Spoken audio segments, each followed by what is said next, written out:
the city that slept for 1,000 years. Welcome to a place where time moves differently than in the waking world. Tonight, as the stars begin their slow dance across the velvet sky, let yourself settle into this moment. Feel the softness beneath you, supporting your body with gentle care.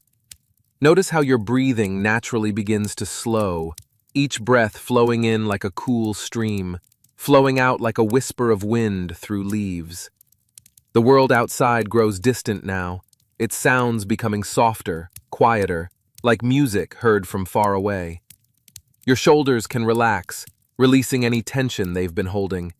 Your hands can rest, open and peaceful. Even your thoughts can begin to drift, like clouds moving slowly across an endless sky. Tonight's story comes from ancient lands where deserts stretch golden beneath the sun, and cities rise like dreams made of stone and precious gems. It is a tale whispered by travelers who crossed vast dunes, told in market squares fragrant with spices, passed down through generations like a treasure more valuable than gold. It speaks of magic that works slowly, of sleep that heals, and of how sometimes the greatest adventures begin when we surrender to rest. This is the story of a city that forgot how to stay awake, and in its sleeping, found something more precious than all the riches in the world. Let yourself sink deeper into comfort as we begin. There is nowhere you need to be, nothing you need to do. Just breathe and listen, and let the story carry you like a boat drifting on gentle waters. In a time so long ago that even the oldest books have forgotten to count the years, there stood a city at the edge of the great desert. It was called Madinat al-Nujum, which means the city of stars, and it was more beautiful than anything you could imagine. Its walls were built of pale stone that glowed pink in the morning sun and turned to amber as evening came. Towers rose high into the sky, their tops decorated with domes of blue tile that caught the light like pieces of fallen heaven. Inside the city walls, life moved with a rhythm as old as the desert itself. Merchants sold silks softer than rose petals, in colors that had no names, blues deeper than twilight, reds brighter than dawn, greens that whispered of gardens where fountains sang.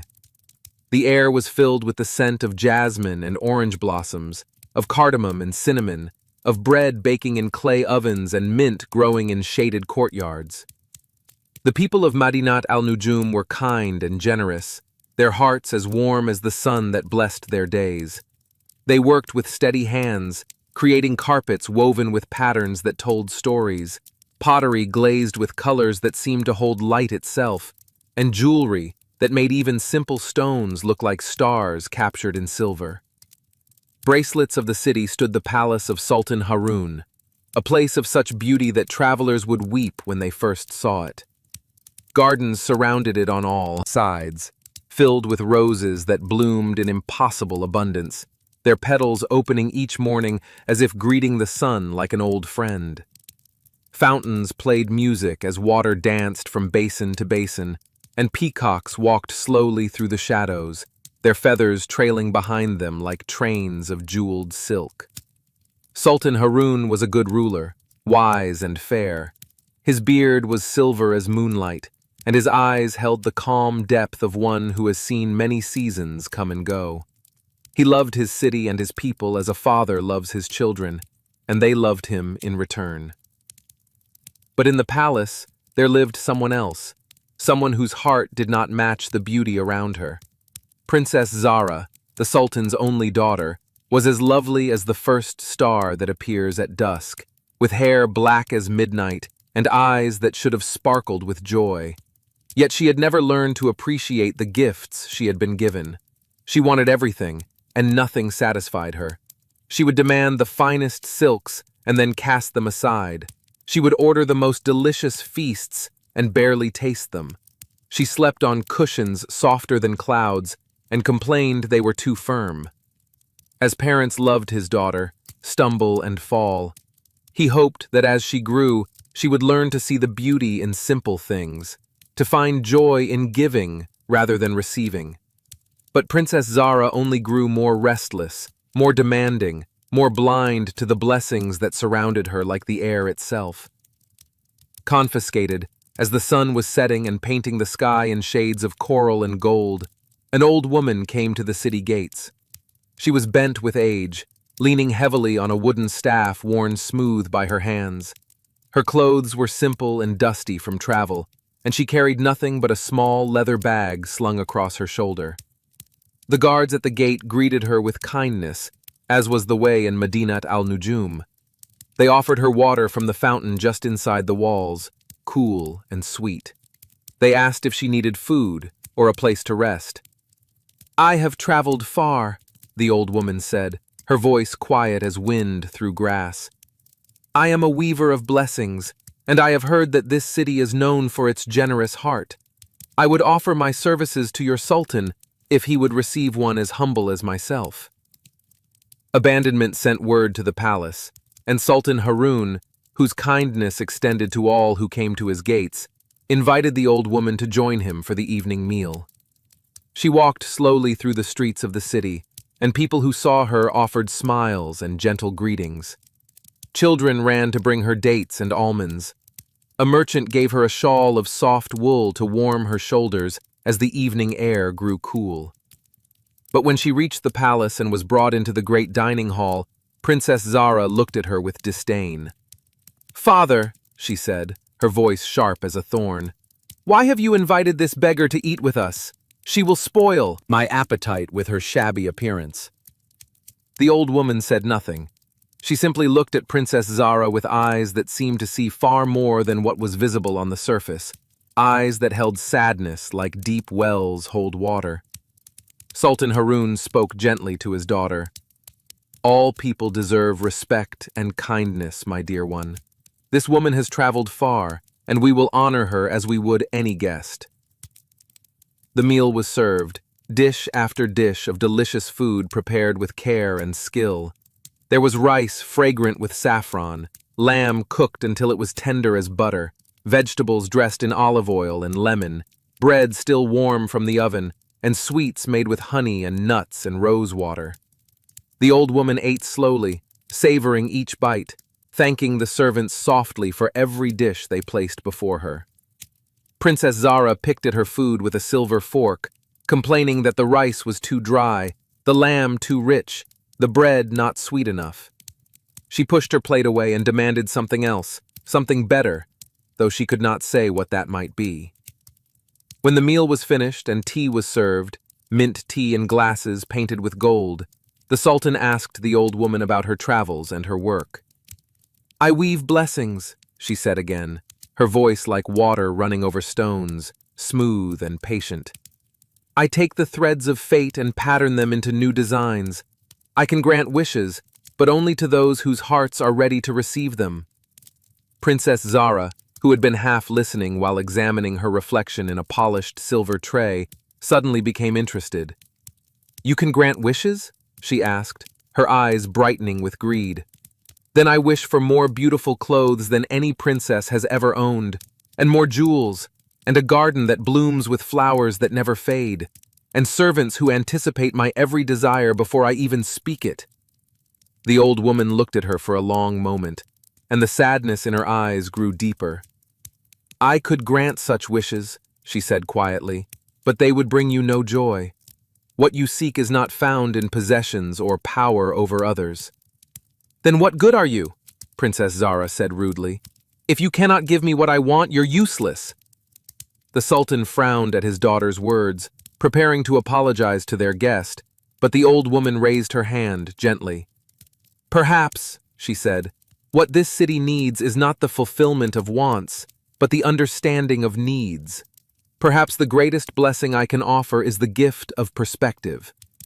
She reached into her leather bag and drew out a spindle, old and worn, its wood dark with age. Wrapped around it was thread that seemed to shimmer with colors that changed as the light touched it. Now silver, now gold, now blue as deep water, now green as new leaves. "This thread," the old woman said, "carries an ancient magic. It has the power to grant sleep, deep and dreamless sleep, the kind that heals and transforms. but it comes with a condition. The sleep will last until someone learns to truly see, to truly appreciate, to truly understand the difference between wanting and needing, between taking and giving. Princess Zara laughed, a sound without warmth. Who would want such a gift? Sleep is boring. I want to be awake, to have adventures, to acquire treasures. Then you have nothing to fear from my magic, the old woman said softly. And with that, she began to spin the thread, her fingers moving in patterns that seemed impossible for hands so old. The spindle turned, and the thread unwound, filling the air with a gentle humming sound, like bees in a garden on a summer afternoon, like wind through distant trees, like the ocean heard from far away. The thread floated through the air, spreading like mist, like fog rolling in from the sea, like the softest snow falling on the quietest night. It touched the walls of the palace, the floors, the ceilings. It drifted through doorways and windows. It spread through the gardens and into the streets, moving through the entire city like a breath, like a sigh, like a lullaby sung by the earth itself. Communicator. And as the thread touched each person in the city, their eyes grew heavy. Not frightened, not troubled, but simply, gently, peacefully sleepy, the way you feel when you are perfectly comfortable and safe and ready to rest. The guards at the gates sat down slowly, leaning against the warm stone walls, and their eyes closed. The merchants in the marketplace lay down among their silks and spices, their breathing becoming slow and deep. The bakers rested their heads on their flower-covered tables. The children curled up wherever they were, as if settling into the softest beds in the world. The peacocks in the garden folded their legs beneath them and tucked their heads under their wings. Sultan Haroun felt the magic touch him, and though he tried to resist, tried to understand what was happening, the pull of sleep was too strong, too gentle, too irresistible. He lay down on his cushions, and his eyes closed, and he began to dream dreams that had no shape or form, dreams that were simply rest itself. Princess Zara felt it too, and for a moment, panic flashed through her. She tried to call out, tried to fight against the drowsiness that wrapped around her like the softest blanket. But the magic was not harsh or cruel. It did not force. It simply invited, and the invitation was too sweet to refuse. She lay down on her silken cushions, and despite her resistance, sleep claimed her as it claimed everyone else. Disregardingly, the old woman remained awake. She looked around at the sleeping city, and her expression held both sorrow and hope, like the face of the sky when rain and sun exist together. "Sleep well, city of stars," she whispered. "Sleep until the lesson is learned. Sleep until a heart opens that has been closed. Sleep until gratitude grows where greed once lived." And then, as mysteriously as she had come, she vanished, leaving behind only the spindle lying on the floor, its thread now dull and gray, its magic spent. The city slept. Days passed into weeks, weeks into months, months into years. The sun rose and set, rose and set, rose and set, in an endless rhythm. Rain fell gently on the sleeping city, and the gardens drank it in gratefully. The roses continued to bloom, their petals opening and closing in cycles that no one observed. The fountains kept playing their water music, though no ears heard it. The wind moved through the streets, carrying away dust, carrying in the scent of the desert, speaking to walls and windows that held no listeners. Travelers who came to the city found the gates standing open, as if in welcome, but when they entered, they discovered a place frozen in time. They saw people sleeping peacefully wherever they had been when the magic touched them, guards leaning against walls, merchants nestled among their goods, children curled up in the middle of games they had been playing. Everything was covered in dust, but nothing had decayed. The bread in the ovens was still fresh, though it had been there for decades. The flowers in the garden still bloomed, though seasons beyond counting had passed. Word spread throughout the lands of the sleeping city. the place where time had stopped. Some called it cursed, though it seemed too peaceful to be truly cursed. Others called it blessed, though they could not say why. Scholars came to study it, but they could find no explanation. Magicians came to break the spell, but their spells slid off the magic like water off oiled cloth. The sleeping city simply continued to sleep, wrapped in its deep enchantment, waiting for something no one understood. Years turned into decades, decades into centuries. Empires rose and fell in the world beyond. Cities were built and crumbled into dust. Languages changed and evolved. Stories of the sleeping city became legends. Legends became myths. Myths became half-remembered tales told to children on winter nights. But the city slept on, peaceful and unchanging, patient as stone, patient as starlight, patient as the desert that surrounded it. 1,000 years passed, slow as a river moving through flat land, steady as the turning of seasons, inevitable as the journey from dawn to dusk. 1,000 years of silence, broken only by the wind and the rain, and the songs of birds who built nests in the beautiful towers and did not know the city had ever been otherwise. And then, on a day that seemed like any other day, the sun rising golden over the dunes, the sky blue and clear, the air warm and gentle, a young woman came walking out of the desert toward the city gates. Her name was Layla, and she had been traveling for many weeks. Her clothes were worn and dusty, her feet were tired, and her water skin was nearly empty. She was not a princess or a merchant or a scholar. She was simply a girl from a small village far to the south, a girl who had set out on a journey because she had heard stories, whispered around night fires, of a magical city that slept and waited. She had left her home not seeking treasure or glory, but because her heart had called her to go. She had always been a dreamer, Layla, someone who saw beauty in simple things, in the way light fell through leaves, in the pattern of stars, in the sound of her grandmother's voice telling old stories. She had never wanted much, but what she wanted deeply. To understand the world, to see its wonders, to learn its secrets. When she reached the gates of Madinat al-Nujum, she stopped and stared in wonder. The city was more beautiful than any story had described. The walls glowed in the sunlight like honey and amber. The towers rose gracefully toward the sky, and even from outside, she could smell jasmine and roses, as if the gardens within were still blooming after all this time. She entered through the open gates, walking slowly, remember, and the graphic difference with calling the city, and the city is hopefully ship. She still been sittle into the world. She said the city was raised in the world, but she was always to stared.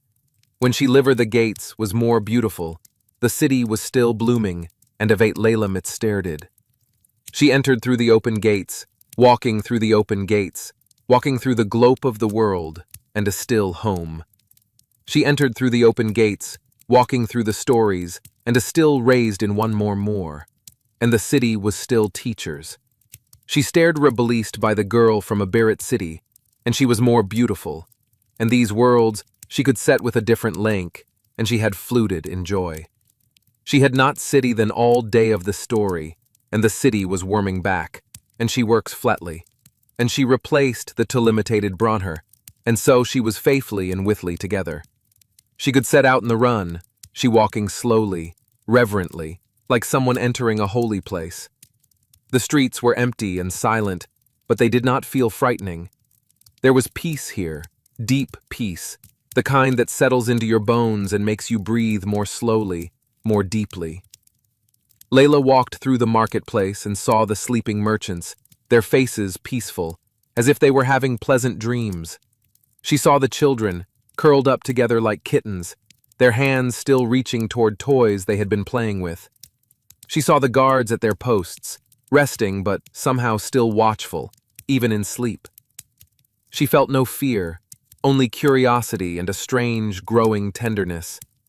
These people looked so peaceful, so at rest, and yet she sensed that they had been sleeping too long, that they needed to wake but could not. Layla made her way through the streets, following some instinct she could not name, until she reached the palace. The gates stood open here too, and she walked through the gardens, marveling at the roses that bloomed impossibly bright, at the fountains that still sang their water songs, at the peacocks that slept among the flowers like living jewels. Inside the palace, she found the great hall where the Sultan slept on his cushions, his face kind even in dreams. And nearby, on a bed of silk, she found Princess Zara, still young after 1,000 years, her beauty preserved by the magic, but her face, even in sleep, holding a hint of discontent, like a shadow that would not quite fade. Beside the princess, on the floor, lay the old spindle with its gray thread. Layla picked it up carefully, feeling the age of it, the weight of magic that still clung to it though its power was spent. And somehow, holding it, she began to understand. This was not a curse born of cruelty. This was a lesson, stretched across time, waiting for the right moment, the right person, the right understanding. She set the spindle down gently and looked around the hall at all the beautiful things, the carved screens, the painted tiles, the silver lamps, the jeweled boxes. So much beauty, so much wealth, and none of it had been enough. Someone here had wanted more, always more, and in wanting, had missed the gift of having. Layla thought of her own village, where people had little but shared everything, where a good harvest was celebrated with dancing and songs, where children played with toys made from sticks and stones and imagination, where her grandmother would sit by the fire and tell stories, and everyone would listen with hearts full of gratitude for the simple gift of being together. She understood, in that moment, what the sleeping city needed. Not someone to break the spell with magic words or powerful enchantments, but someone who could see what was already here, who could appreciate it, who could be grateful for it. Layla walked slowly through the palace, looking at everything with fresh eyes. She noticed how the light came through the carved screens and made patterns on the floor like lace. She saw how the fountain in the courtyard caught the sun and made rainbows in the spray. She heard how the wind moved through the garden and made the rose petals tremble, creating a sound softer than music, gentler than whispers. She went back to the great hall and sat down near Princess Zara, and she began to speak, softly, gently, as if the sleeping princess could hear her. "What a beautiful place this is," Layla said. "What a gift you had to live here. These walls built by hands that cared about their work. These gardens tended by people who loved growing things. This food prepared by cooks who found joy in feeding others. All of this was given to you, not because you earned it or deserved it more than others, but because you were fortunate enough to be born in this place, in this time." She continued speaking, her words falling like rain on thirsty earth. "I come from a small village where we have so little compared to this, but we know how to be grateful. We know how to say thank you for the bread we eat, for the water we drink, for the roof over our heads. We know how to see that every day we wake up is a gift, that every breath we take is a blessing, that every person in our lives is a treasure worth more than all the gold in the world." Layla stood and walked to the window, looking out over the city. "You had people who loved you, who served you, who would have done anything for you. You had beauty all around you. You had safety and comfort and more than enough of everything. And still, you wanted more. Still, you felt empty. Not because you didn't have enough, but because you didn't know how to see what you had. You didn't know how to be grateful." She turned back to the sleeping princess. "Gratitude," she said softly. "That's the magic that was missing. Not the magic of spells and enchantments, but the magic of a grateful heart. The magic of noticing. The magic of appreciation. The magic of understanding that everything is a gift." As she spoke these words, something began to change in the air. It was subtle at first, like the first hint of dawn in a night sky, like the first whisper of warmth after winter, like the first note of a song beginning. The gray thread on the spindle began to glow, faintly at first, then brighter. Colors returned to it, gold and silver, blue and green, all the shades that had been there before. The thread began to unwind again, but this time in reverse, pulling back into the spindle, gathering in the magic it had released, calling it home. Princess Zara stirred. Her eyelids fluttered like butterfly wings. Her breathing changed, becoming lighter, quicker, the breathing of someone rising from deep sleep toward waking. Her eyes opened slowly, confused at first, seeing the ceiling of her room, seeing the light coming through the windows, seeing the stranger sitting nearby. "Who are you?" she whispered, her voice rusty from 1,000 years of silence, though she did not know that so much time had passed. "My name is Layla," the young woman said gently, "and you have been sleeping for a very long time." Through touching city, people began to wake. The Sultan stirred on his cushions and sat up, looking around in wonder. The guards at the gates blinked and stretched and looked at each other in confusion. The merchants in the marketplace rose from among their goods, rubbing their eyes. The children uncurled from their sleeping positions and looked around for the games they had been playing. The peacocks stood up and shook their feathers, spreading them wide as if greeting the sun after a long night. Bathrooms was different about them. They woke not with alarm or fear, but with a strange sense of peace, as if they had been resting in a place of deep healing and had returned, renewed. And they woke with something else, too, a feeling they couldn't quite name at first, a lightness in their chests, a clarity in their vision, as if a veil had been lifted from their eyes. Princess Zara sat up slowly, looking at her hands, at the room around her, at the patient young woman who sat nearby. Memories flooded back, the old woman, the magic thread, the overwhelming drowsiness. "How long?" she asked, her voice barely above a whisper. 1,000 years, Layla answered gently. "The city has been sleeping for 1,000 years, waiting for someone to understand the lesson the magic was teaching." Princess Zara should have been shocked, should have been devastated, should have been angry. But instead she felt different, as if the sleep had changed something deep inside her, or as if waking to Layla's words had opened a door that had been locked for longer than even 1,000 years. She stood and walked to the window, looking out over the gardens. They were just as beautiful as they had always been, the roses blooming, the fountains playing, the peacocks walking slowly among the flowers. But she saw them differently now. She noticed the way each rose petal was perfectly formed, like a tiny work of art. She heard the music of the water, each note clear and precious. She watched a peacock turn its head, and the gesture seemed almost miraculous in its simple grace. "I never really saw any of this before," she said softly. "Did I?" Layla came to stand beside her. "I don't know what you saw before," she said, "but I know what I see now. I see beauty everywhere. I see gifts upon gifts upon gifts. I see a world so generous it makes my heart ache with gratitude." Princess Zara turned to look at this stranger who had somehow broken a 1,000-year spell with nothing but words and understanding. "Teach me," she said, and there was no demand in her voice now, no expectation, only humble request. "Teach me to see what you see." And so began the second part of the story, the part where the real magic happened. The magic that is quieter than enchantments, but more powerful than any spell.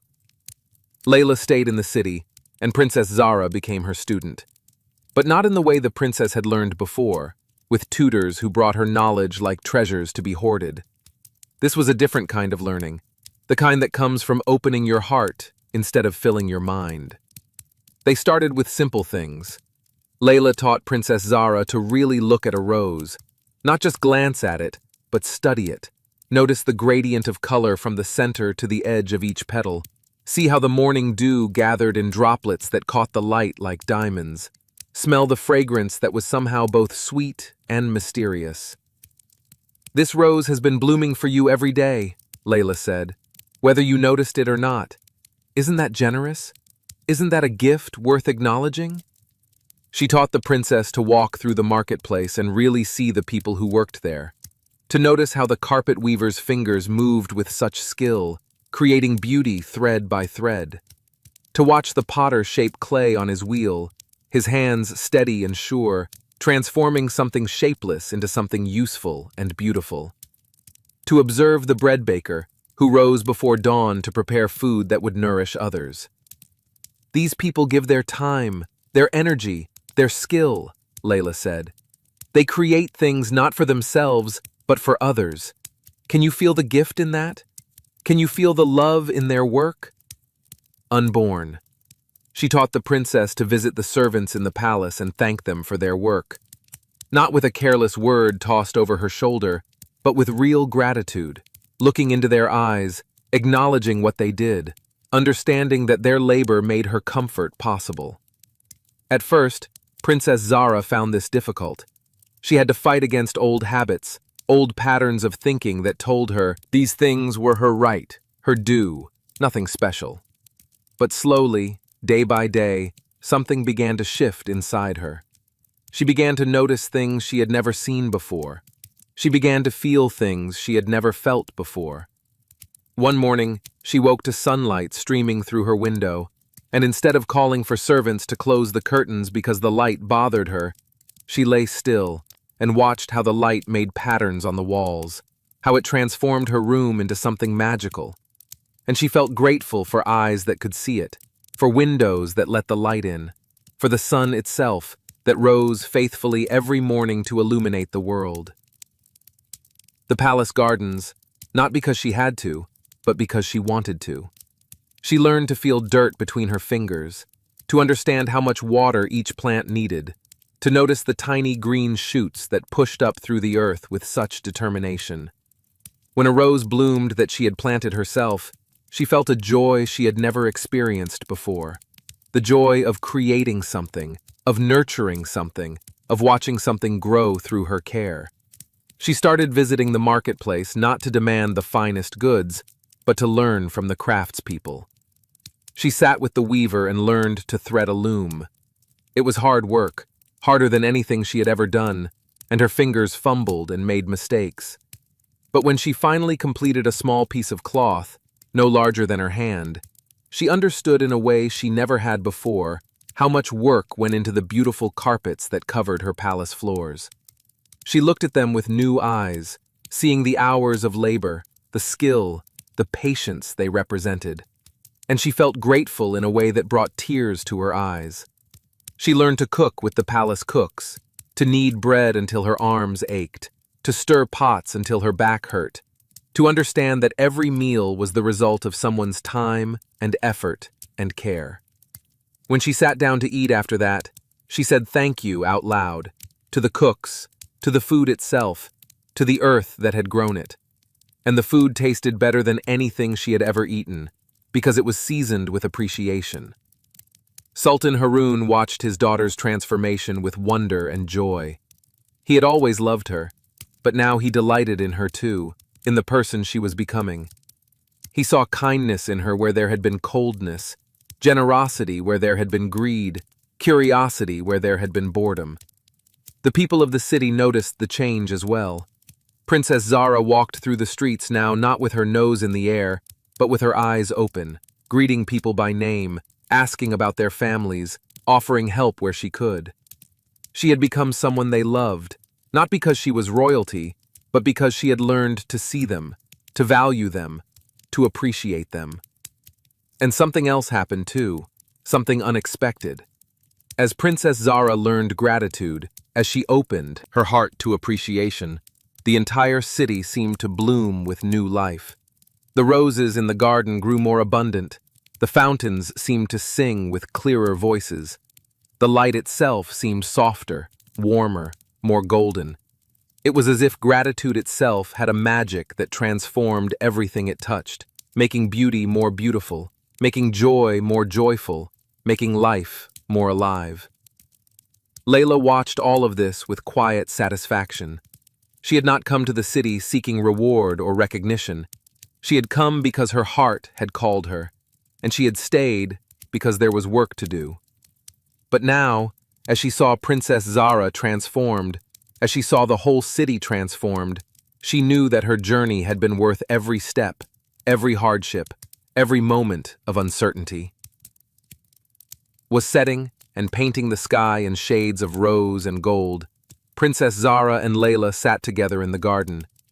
They had been working among the flowers, and their hands were dirty with earth, their faces flushed with the honest warmth of good work. "I have been thinking," Princess Zara said, watching a butterfly land on a nearby bloom, "about the old woman who came to our city all those years ago.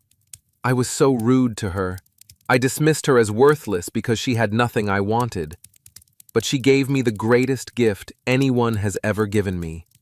She taught me to see. Even though it took 1,000 years and the help of another kind stranger, she set me on a path to understanding what truly matters." "Would you thank her if you could?"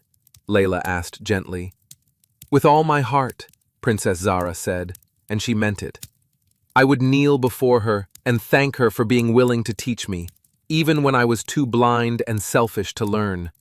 I would thank her for being patient enough to let the lesson take as long as it needed to take." As she spoke these words, the air around them began to shimmer, the way air shimmers above hot sand in the desert, the way water shimmers in sunlight. And standing before them, as if she had always been there, was the old woman, no longer bent or weary, but standing tall and radiant, her eyes full of light. "I am glad," the old woman said, her voice no longer quiet and worn, but clear as bells, warm as honey, "that you have learned what you needed to learn." Princess Zara immediately fell to her knees, not out of fear, but out of respect and genuine gratitude. "Thank you," she said, her voice trembling with emotion. "Thank you for caring enough to teach me, even in such a difficult way. Thank you for not giving up on me. Thank you for the gift of this sleep that lasted 1,000 years but taught me how to truly wake up." The old woman, who was not old at all, they could see now, but ageless and beautiful in a way that had nothing to do with youth and everything to do with wisdom, smiled. "You have learned that gratitude is the key that unlocks every door, the magic that transforms every moment, the gift that multiplies itself with every giving. You have learned that to want less is to have more, that to appreciate what is given is to be richer than any queen. These lessons will serve you well, and through you, they will serve your city and everyone who comes to it." She turned to Layla. "And you, dear one, who already knew these truths, thank you for being willing to share them. You have changed not just one person, but an entire city. You have broken a spell that could only be broken by genuine understanding and heartfelt appreciation." Layla bowed her head humbly. "I only spoke what I knew to be true. The real magic was already here, waiting to be recognized." The old woman nodded. "Yes, and that is the deepest wisdom of all, to understand that magic is not something we create or command, but something we recognize and honor in the world around us. It exists in gratitude and kindness, in noticing and appreciating, in giving and sharing. It has always been here. It will always be here. We only need eyes to see it." She raised her hands, and the air filled with light, soft and warm as candlelight, bright as starlight, gentle as moonlight. The light touched everything, the roses, the fountains, the palace walls, the city beyond. And where it touched, things became somehow more themselves, more vivid, more alive, more present. "This city has slept for 1,000 years," the old woman said, "but in that sleep, it was preserved, kept safe, waiting. Now it wakes not just to the life it had before, but to something better, deeper, truer. It wakes as a place where people understand the value of what they have. It wakes as a place where gratitude is the foundation of all joy. It wakes as a place that can teach others what you have learned." She looked at Princess Zara. "You will be a great queen someday, when your father's reign comes to its natural end. And you will rule with wisdom and kindness, always remembering what you learned during your 1,000-year sleep. You will teach your children, and they will teach theirs, and the lesson will be passed down through generations like a precious jewel, like a treasure worth more than gold. And then, With a smile that seemed to contain all the love in the world, the old woman began to fade, becoming transparent, becoming light itself, becoming part of the evening air, part of the golden sunset, part of everything and nothing all at once. "Remember," her voice whispered, though she was no longer visible, "gratitude is not just a feeling. It is a way of seeing. It is a way of being. It is a choice you make every moment of every day. Choose it always, and you will never be poor, never be alone, never be without magic in your life." Defiance. And then she was gone, leaving only the garden, the sunset, the two young women sitting together in the peace of evening, their hearts full of understanding. Sat in silence for a while, watching as the last light faded from the sky and the first stars began to appear. The stars were bright tonight, brighter than they had been in 1,000 years. Or perhaps they had always been this bright, and people had simply forgotten to look up and notice them. "Will you stay?" Princess Zara asked Layla. "Will you stay here, in the city, and help me continue to learn? Help me remember, on the days when I forget, what truly matters?" Wildfire's Layla smiled. "I will stay for as long as you need me," she said. "But I think you understand now. The teacher you need most is not me, but your own heart, as long as you keep it open and grateful." "Then stay because I want you here," Princess Zara said. "Not as a teacher, but as a friend. Stay because there is room for you in this city, in this palace, in my life. Stay because I am grateful for you, and I want the chance to give back some of what you have given me." Flooring. And so Layla stayed, and she and Princess Zara became not just friends, but sisters of the heart. They worked together to help the city transition from its 1,000-year sleep to its new awakening. They spoke to the people about what had happened, about the lesson that had been learned, about the importance of gratitude and appreciation. The people listened, and they understood, because they too had felt something change in themselves during the sleep and upon waking. They had felt their hearts soften, their eyes open wider, their appreciation for life deepen. They had been given a gift, though it came in strange wrapping, the gift of time suspended, of life preserved, of a second chance to see the world with fresh vision. The city became known throughout the lands not for its wealth or its beauty, though it had both, but for something deeper. It became known as a place where people lived with grateful hearts, where visitors were welcomed with genuine warmth, where children were taught from their earliest days to notice the gifts around them, to say thank you not just with words, but with their whole lives, to understand that appreciation itself is a form of magic. Traditions came from far away to see this city and learn its ways. They arrived seeking wisdom, and they found it not in complicated teachings or mysterious rituals, but in simple practices, in really seeing what was before them, in thanking those who helped them, in noticing beauty wherever it appeared, in giving freely because they had been given so much. Longer passed, as years do, flowing like water, steady as seasons. Sultan Haroun grew older, his beard becoming whiter, his face gaining lines that came from years of smiling and kindness. He ruled with wisdom and joy, delighting in his daughter's transformation, grateful for the strange magic that had brought both sleep and awakening to his city. Princess Zara grew too, not just older but deeper, wiser, more compassionate. She never forgot what she had learned, never slipped back into the old patterns of wanting and taking. Every morning, she woke with gratitude for the new day. Every evening, she counted the blessings she had been given.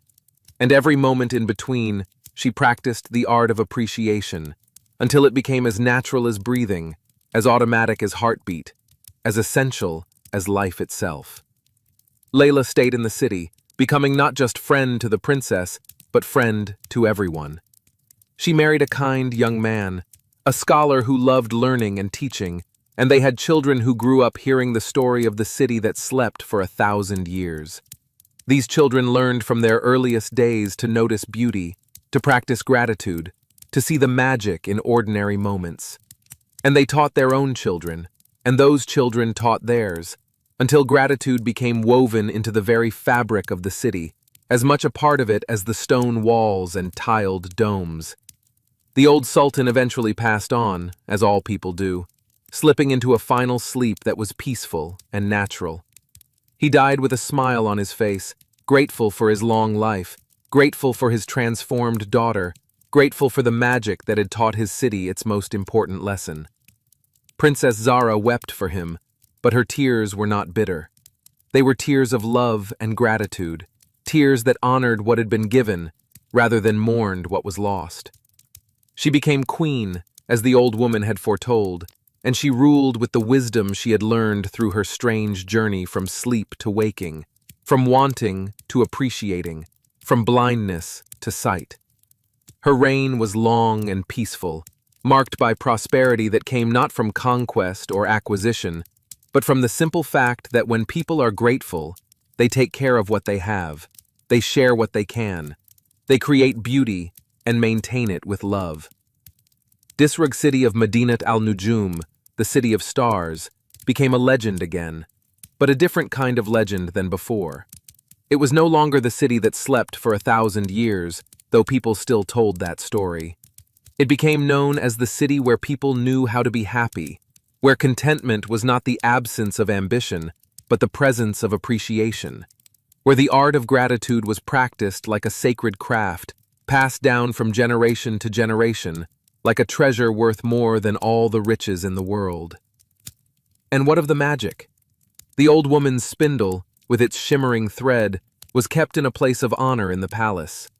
But it was never used again, because the lesson it had been created to teach had been learned, and learned well.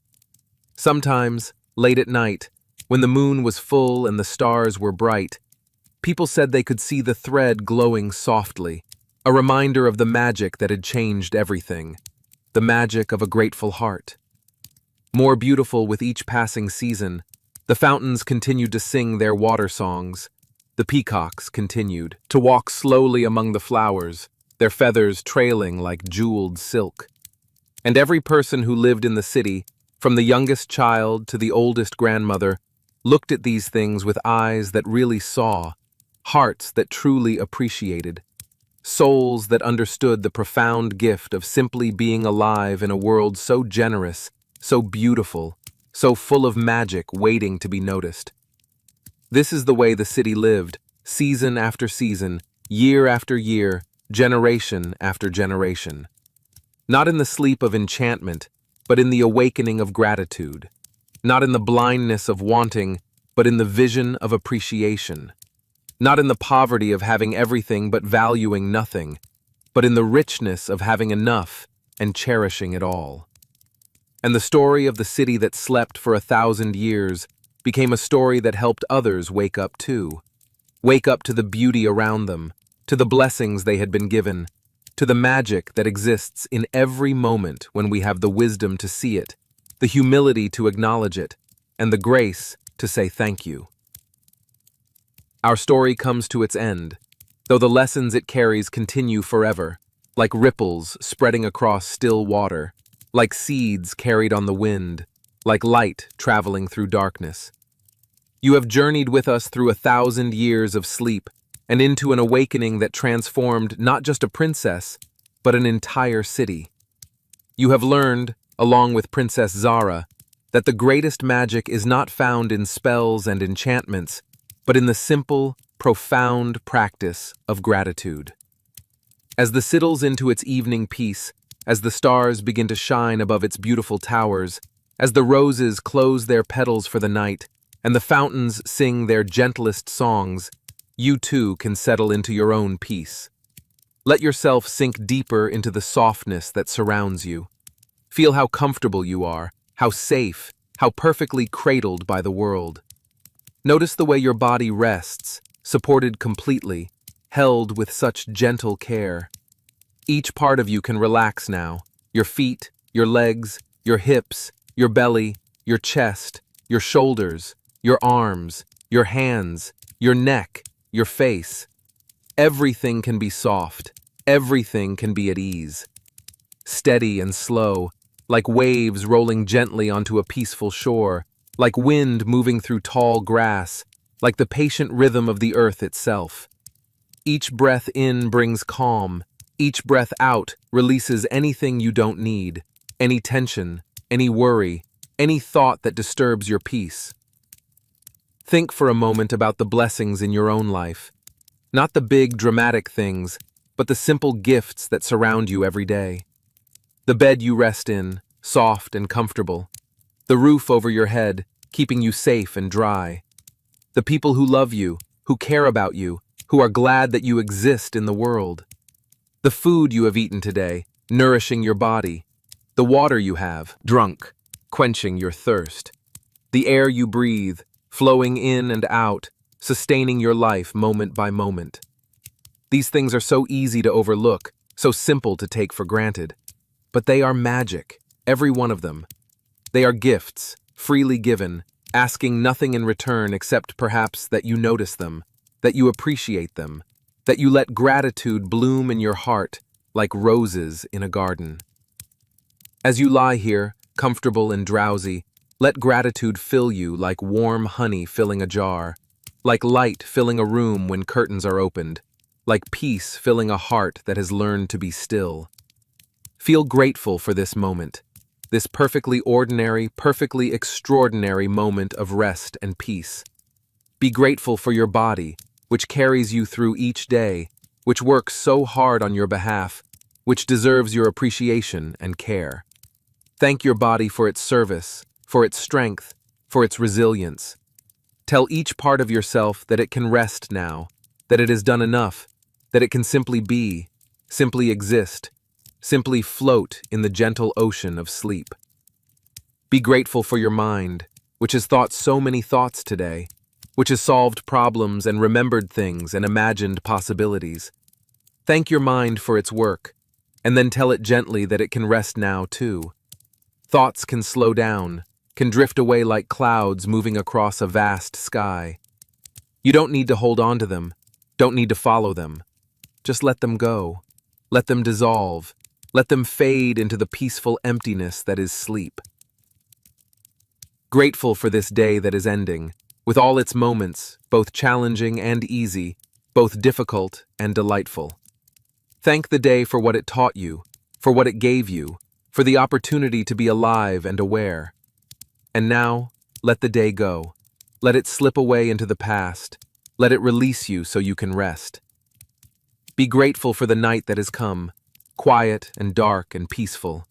The night that invites you to stop, to be still, to surrender to sleep. The night that wraps around you like the softest blanket, like the gentlest embrace, like a lullaby sung by the universe itself. Be grateful for sleep, that mysterious gift that comes to us each day, asking nothing, giving everything. Rest, healing, restoration, dreams. Sleep that knits up the raveled sleeve of care, as the old saying goes. Sleep that makes everything new again, that prepares us for tomorrow, that holds us in its arms like a loving parent holding a tired child. Now, so comfortable when closed. There is no need to open them, no need to look at anything. Everything worth seeing can be seen behind your closed eyelids. The peaceful darkness, the gentle colors that move and shift like northern lights, the inner landscape where dreams are born. So relaxed, sinking deeper into the softness beneath you. It would be so much effort to move, and there is no need to move, no need to do anything at all. Just rest, just be, just float in this perfect comfort. Your mind is so quiet now, thoughts becoming fewer, slower, softer, like fireflies winking out one by one as night deepens. You might have a thought drift by, and that's okay.